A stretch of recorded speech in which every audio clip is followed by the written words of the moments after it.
Hi, James Maduke here from teachonline.io, where we show people how to start, build, and grow their education business. What I'm going to do today is I'm going to share with you the C's of campus building. What we talk about on a regular basis is if you're going to have an education business, and most likely you're going to end up with a campus. That's a complete environment and community where you can teach and share all of your experiences and be able to transfer that knowledge to get people to act on what it is that you're trying to educate them with. Now, I use C's because it keeps me on track for all of the different pieces that are included in a campus. So what I'm going to do today is I'm going to go quickly through all of these C's. You can write them down, keep them in the back of your mind, and just think, what should I be doing next? Or what am I missing? Or what is the things that I have to do? Or what do I have to provide to my students to make sure that they get the best experience? Okay, here we go. The C's of campus building. Well, what's the very first thing if you're going to be building out a campus? The very first thing, of course, is going to be some content. You're going to have to understand that there's going to be a ton of content required, and obviously it's content about the particular market or the campus that you're building. But just remember, if you don't know what to do, the very first thing to always keep in the back of your mind is, do I have the appropriate contact? And more importantly, what content do I need to be creating to make sure that I can keep my customers and my clients engaged on my campus? Okay. The next thing you want to think about is courses. It's a campus. You have to be able to have some courses to be able to teach people. And courses. Not one course, multiple courses. Not one big long course, multiple mini courses. Always be thinking about courses. How can I break up, cut, slice, dice all of my information, all of the messages I'm trying to get across? How can I put them in different packets or different bundles that allow people to start, build, and grow what it is that you're trying to teach? Next, you want to take a look at, of course, cohorts. And why cohorts? Because standalone courses are never enough anymore. You have to make sure that you can put people in groups to work together toward a common goal or outcome. Have the same course at the same time, the same lessons, and work through it together. So really, really important, not just a course, but think about how can I have timed courses where groups of people go together in the form of a cohort. What's next? Well, we're going to have to think about classes. Now, why is a class and a cohort? What's the difference? It's all about blended learning. If you think about now some of the online courses that you go to, there's always more questions, that things that are missing, stuff changes quickly.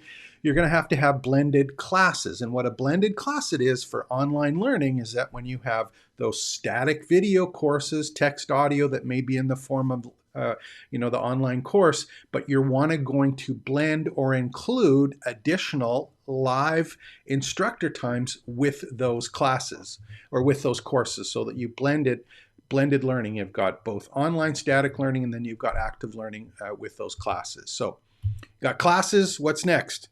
Communication.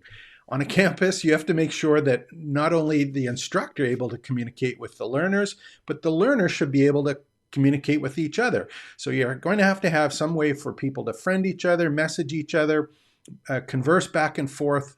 Discussion forums, all sorts of communication tools should be built into your campus. So if you don't have that yet, think about it. How can I put it in? How can I make it part of the courses? How can I make it part of the classes? How can I make it part of the cohorts? So what's after classes? You're going to want to look at community. At the end of the day, remember, a campus is a community of people who are striving or wanting to learn about something.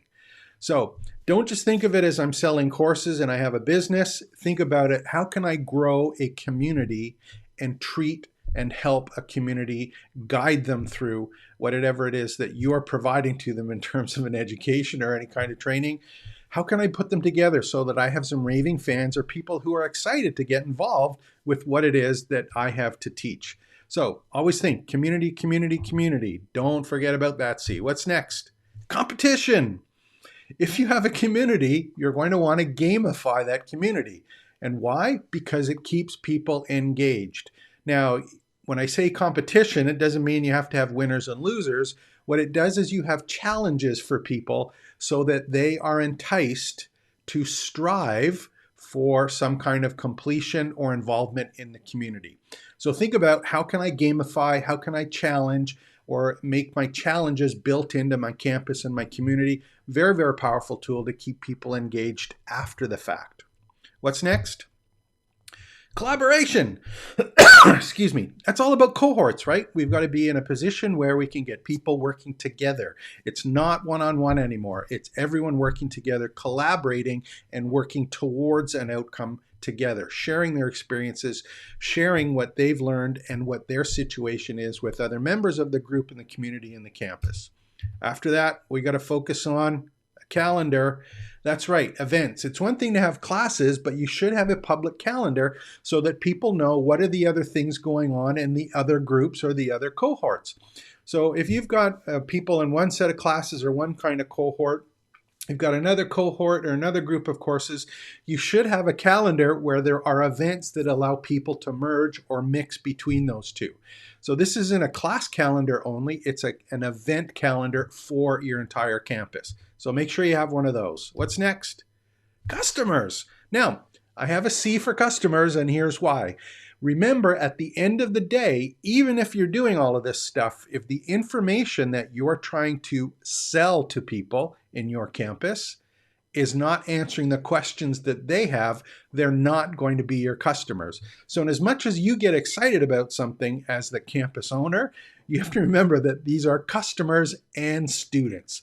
If they're not interested in taking your courses because you're not answering your customers' questions, the campus isn't going to work. So think of those students not only as students, but also of customers. And why is it customers? Commerce. You've got to have a way for people to buy stuff. And you have to make sure that you have additional revenue streams over and above commerce for the course or your campus. Huge opportunities for digital marketing, all sorts of additional products and services that are available, and you have to have that facility on your campus to take advantage of the income potentials in your education business. What's next? Consistency. Every campus has this set calendar of events, and you should have all of the information, your courses, everything about what you're doing on your campus should have some structure to it over time. You have to be consistent. It's not a hit and miss, stop and start kind of program. This is a lifetime commitment to educating your customers. So you're going to have to be consistent. It's not something that you can quit on at some point. It's not like a one-time launch and then leave away. This is something that you're going to have to work on over time. Finally, it's a commitment. Not only a commitment from your customers and your students, but from you to be able to say, this is a business, I'm going to treat it as a business, and I'm making a commitment to you, my customers, my clients, to take my courses and get the results that I promise. So at the end of it, if you don't know what to do about your campus, about your courses, take a look at this quick map. I've included it below.